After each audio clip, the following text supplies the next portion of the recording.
I don't look in the mirror because I'm a narcissist. I just simply like to watch myself exist. In the words of Sage Francis. So, this is my very first YouTube video. And I figured I needed something to do while I was driving to and from work or to and from errands and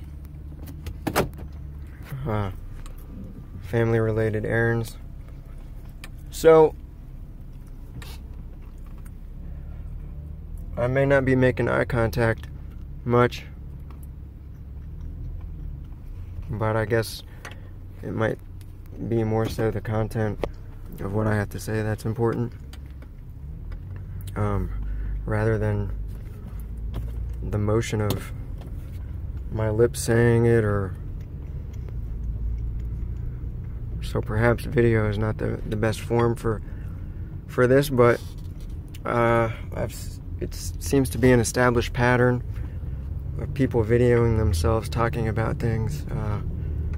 It almost seems like it all could just as well be audio or like podcasts or something like that, but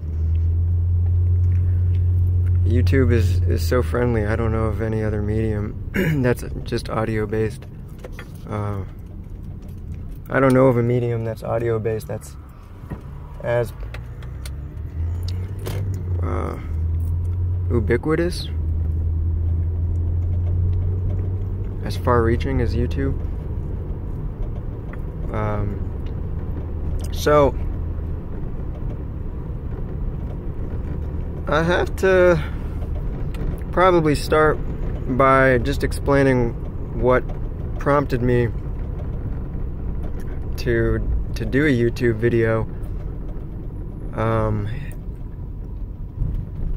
It's that earlier today during my lunch break, I watched a bunch of YouTube videos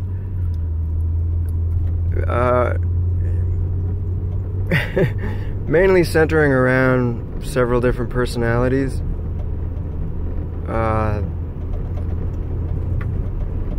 who were more or less entertaining to me, and also espouse either views or a method of delivering views that I like or that suit my taste. Because at the end of the day, they're just opinions.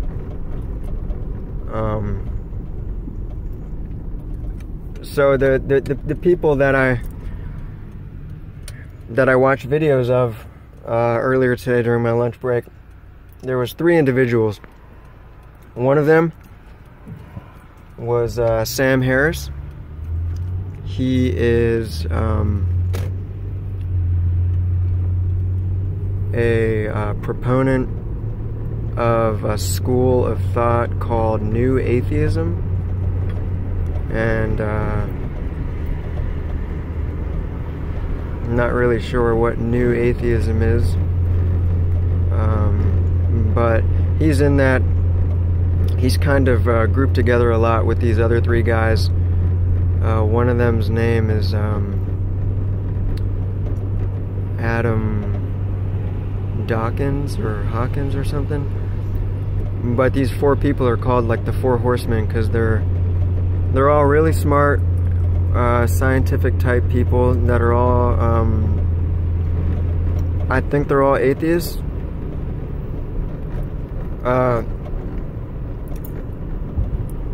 And they often do debates and things like that. It's hard to... You don't really make a name for yourself publicly as an atheist unless through things like debating and stuff, I feel.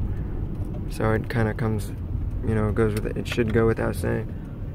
And then...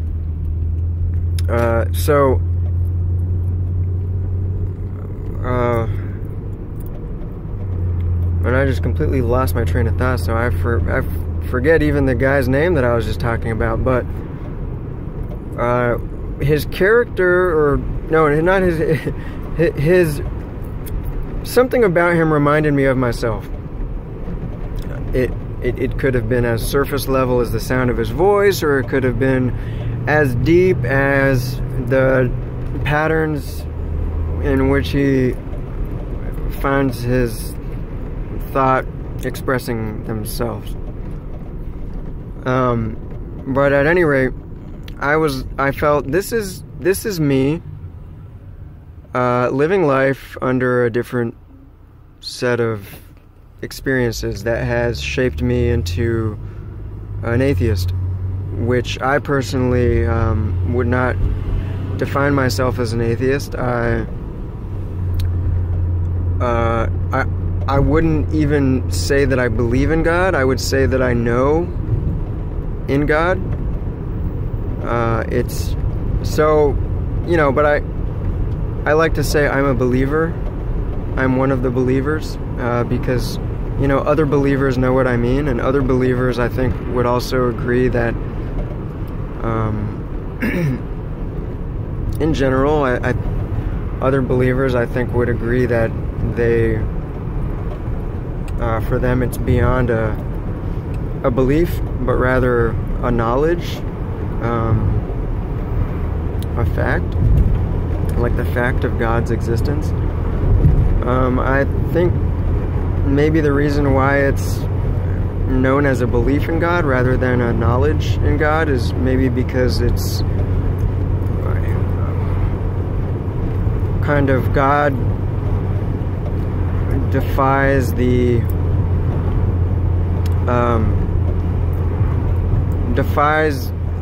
ability to prove through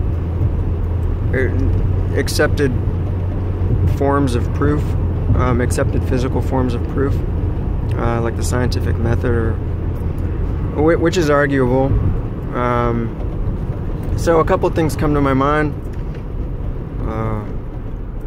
Well, the thing that just popped into my mind as I talked about the inability to kind of define God or to prove the existence of God using the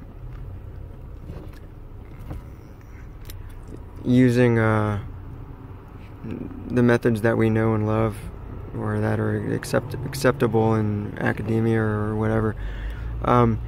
I think about the movie The Fifth Element is kind of a good representation of that kind of that girl. She just cannot be contained in. I have a very, very vague memory of the movie. I just remember some scene, and I remember thinking, oh my gosh, like she's like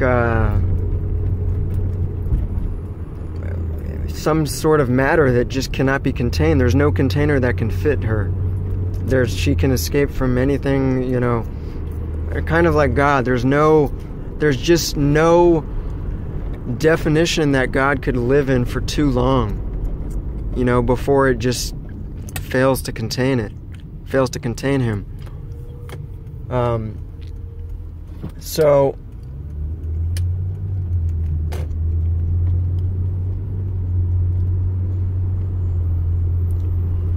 I just thought about that.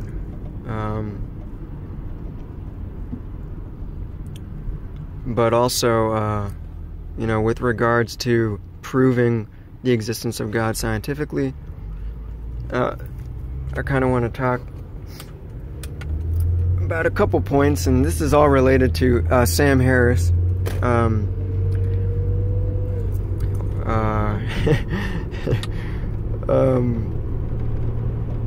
You'll see it's related. So, I have to mention the scientist Rudolf Steiner. He was a scientist at the turn of the 19th century. Or, I'm sorry, the 1900s, so the 20th century. He was actually apprentice to Goethe, who was he was like a Renaissance man. He was a scientist, and he also wrote the play Faust. I don't know too much more about him. I know that he had some interesting quotes that I liked. I can't remember them right now, but Rudolf Steiner was was his apprentice, and he actually claimed to have come up with what he called the science of the spirit.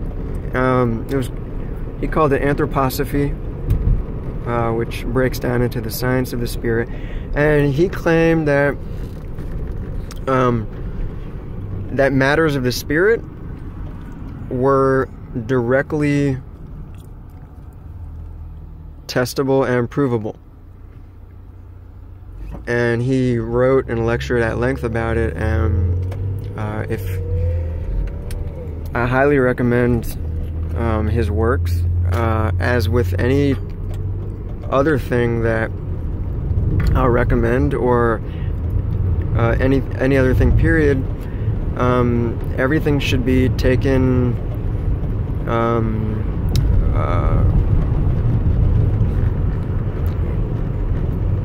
with scrutiny.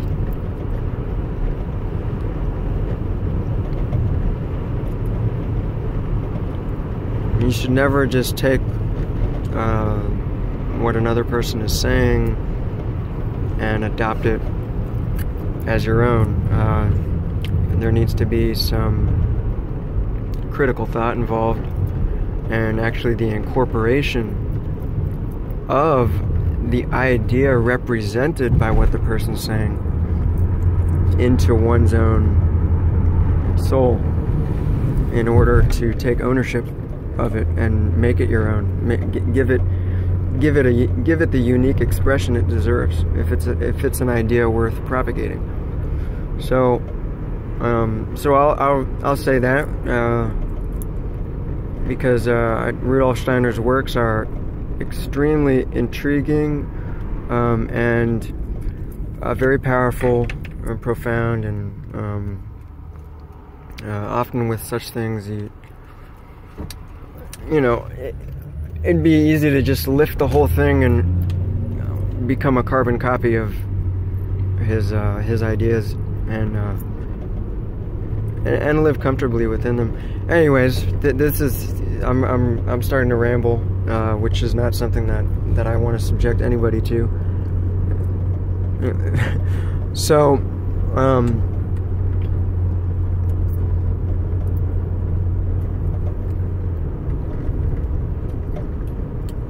some time ago, some years back, I came across Descartes, a book of his. I don't remember the name of it, but it was more or less a conglomeration of a few essays and some letters and stuff. And Descartes, René Descartes, he was a French Renaissance man. Back then it was a lot easier to be a Renaissance man.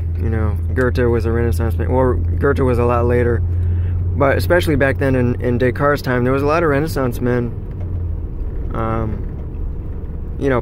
Possibly even Renaissance women. We just don't hear about them. But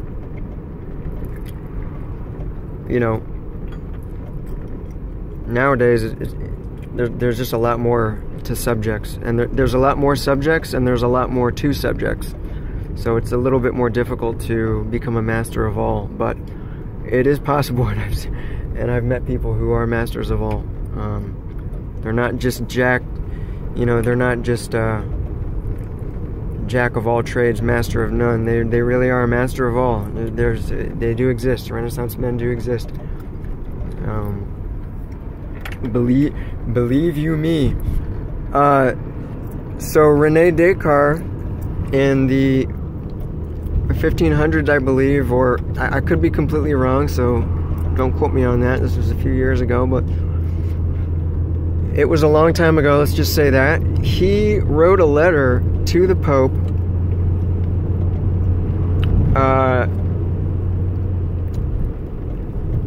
essentially saying that he had come to a logical argument for the existence of God, which I thought was extremely interesting. I am a math, you could say hobbyist at this point. I did major in it.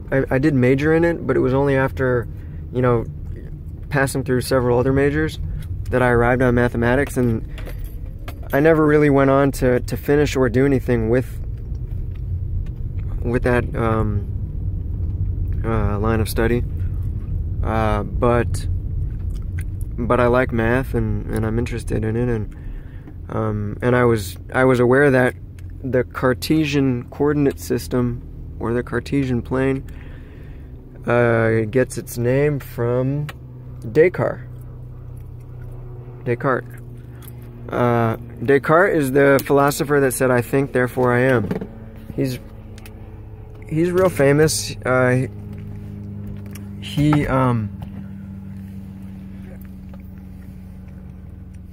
So he said, okay, I'm parked now, so I can look at the camera. He said that he had come to a logical conclusion for the existence of God, and so I read that in that book. This is a very old book, and I thought to myself, wow, this is incredible. Well, what happened? If he came up with a logical conclusion for the existence of God, then why are we still arguing about it? So I went on to learn that he actually spent the rest of his life answering letters, responding or rebuttaling his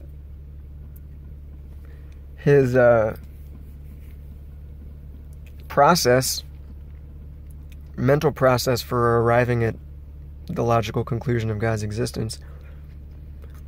And I thought, oh wow. So then I thought, well, what's going on today?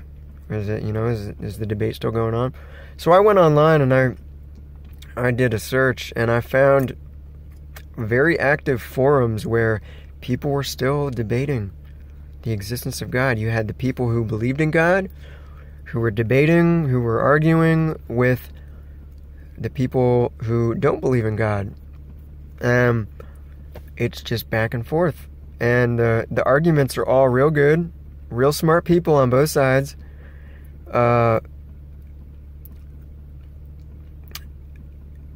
And to be honest, I've heard more the notion, or not, no, notion is not the correct word. I've heard more I've heard it said more by atheists that I've heard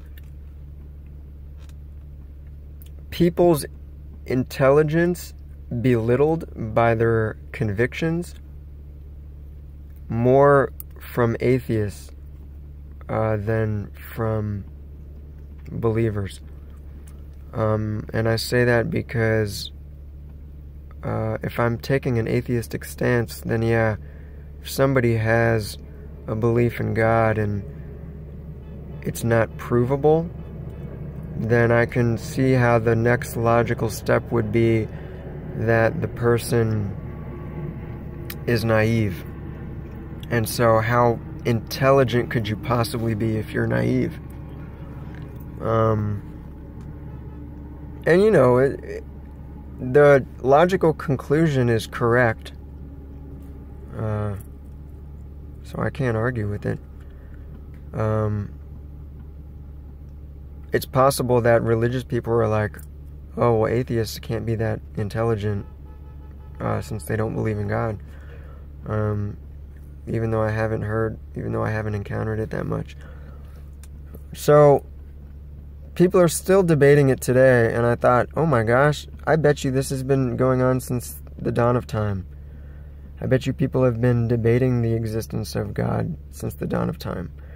And coming from a religious perspective, it probably has been debated since the fall of man, because Thus began kind of the forgetting. Because in a way it's all a forgetting about God. You forget where you came from. Not just in the sense of God, but also, we in our own individual lives, in our own personal lives, sometimes we forget where we've come from. So I often find it useful to remember where I've come from, to kind of put things in my life into context, and remind me about why I'm here, and also remind me about where I'm going.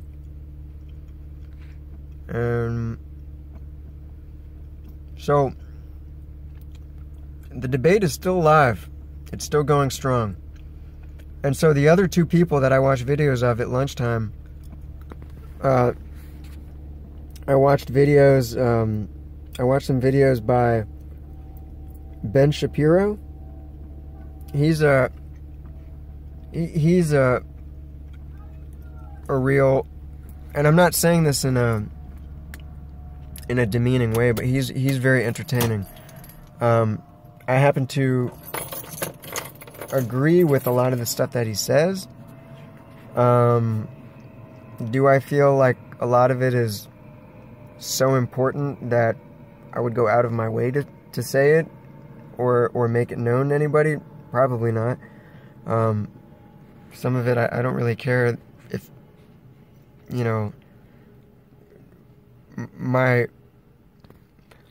there's a certain privacy to thoughts that I think should be respected.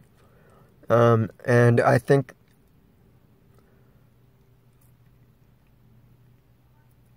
if somebody makes thoughts that should be private known, then we are all within our right to respond. I guess you could say free speech, freedom of speech. I'm allowed to say what I want. Well, I'm allowed to say what I want too.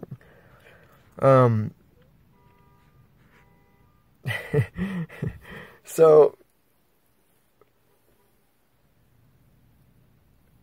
I watched Ben Shapiro, and it's funny because I found that Ben Shapiro and Sam Harris know each other.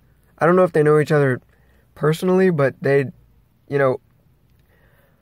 YouTube started suggesting videos that kind of like were mixing the two. Like one had like Ben Shapiro talks about Sam Harris, and I didn't see any that, granted my lunchtime was limited as well, so I kind of was like kind of skimming stuff just to get an understanding, because there's so much that I'm interested in life that I don't have a lot of time to devote, days or weeks or months to the study of any one particular person or any one particular idea or anything.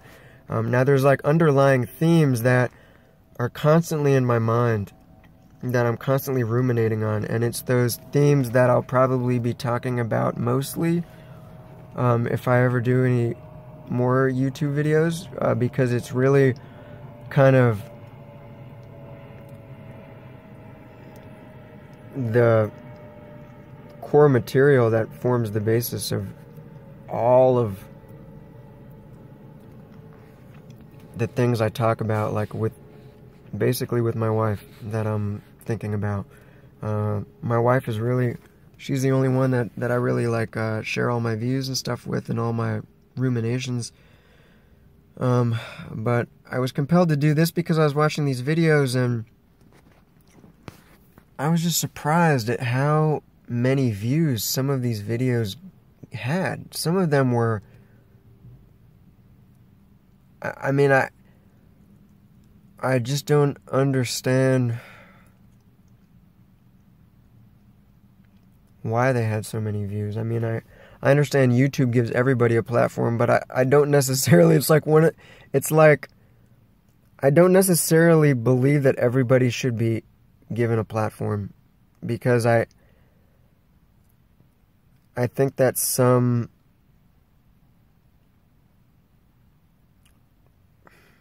it may not be so much the idea, but the delivery, but so much of people's delivery is not mature enough, and it's unfit to be disseminated to the public. But everybody has their right to do that, you know, if they want to put themselves out there and open themselves up for judgment. And that's exactly what I'm doing here. I'm opening myself up to the potential array of completely vicious and inhumane YouTube comments that seem to be the norm rather than the exception.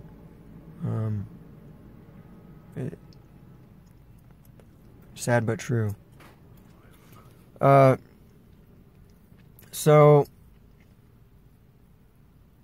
the third person I watched videos of is Dr. Zakir Naik.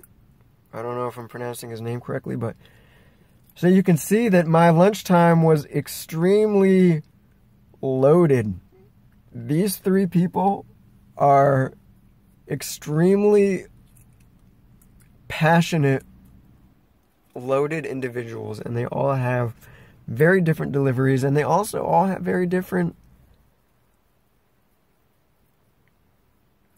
messages. I'm not entirely convinced that the source or that the... Okay, I gotta roll back. So they may not all have completely different messages, because you know, I'm a computer programmer by career, and you know, we're in this day and age, we're up in the high levels of things. So I do web stuff. So JavaScript, the language of the web is, you know, the proper programming language of the web is called JavaScript, and it's very high level. It's so high level that it's been described as Lisp in C's clothing. So, and Lisp is pretty high level. So what happened was I peeled back a few layers. A buddy of mine at work, he really inspired me to kind of dive a little deeper, which I used to be all about. You know, I was really all about just really low-level things in computers. But then, I guess I won't say I grew out of it, because now I'm like way back interested in it again. But I kind of, you know, my interest took me elsewhere, learning other technologies, and so I kind of lost sight of my original interest, which was in kind of really lower level things. So I peeled back a few layers, and I got down into C. Now C is, for all intents and purposes, from our perspective now, C is a low level language, but when C came out, it was touted as a high level language. Because if you peel back some more layers from C, you will see that C is a high level language. So if C is a high level language, JavaScript must be just way up in the sky. And it's true. I mean, it's doing so much behind the scenes internally that could never be predicted, really. I mean, some of it can, but it just is too complex.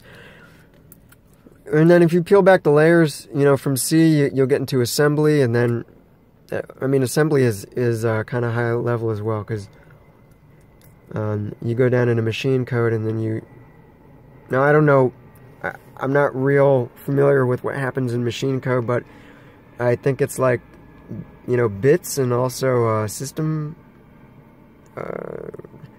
like processor calls, I guess. Anyways, my point is, if you were to peel back the layers of the personalities of Sam Harris, Ben Shapiro, Zakir Naik, I'm not sure, but you might find the same... Actually, I am sure. You would find the same language. You would find that they're all different high-level programming languages, in a way. But at the end of the day, they're all compiling down into machine code. And, I mean, that's like God. That's like the fabric of God.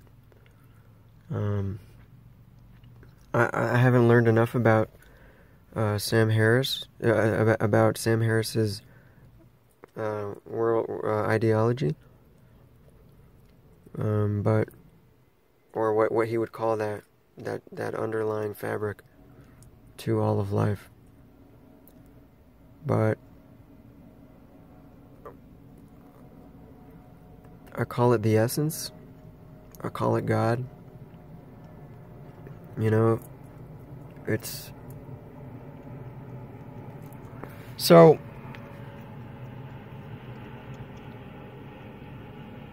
the people whose videos are getting hundreds of thousands of views, I saw a video that had 757,000 something views, and just, it was atrocious to me, and I thought, who is watching this? Who is watching this? And I wouldn't be surprised if I got no views.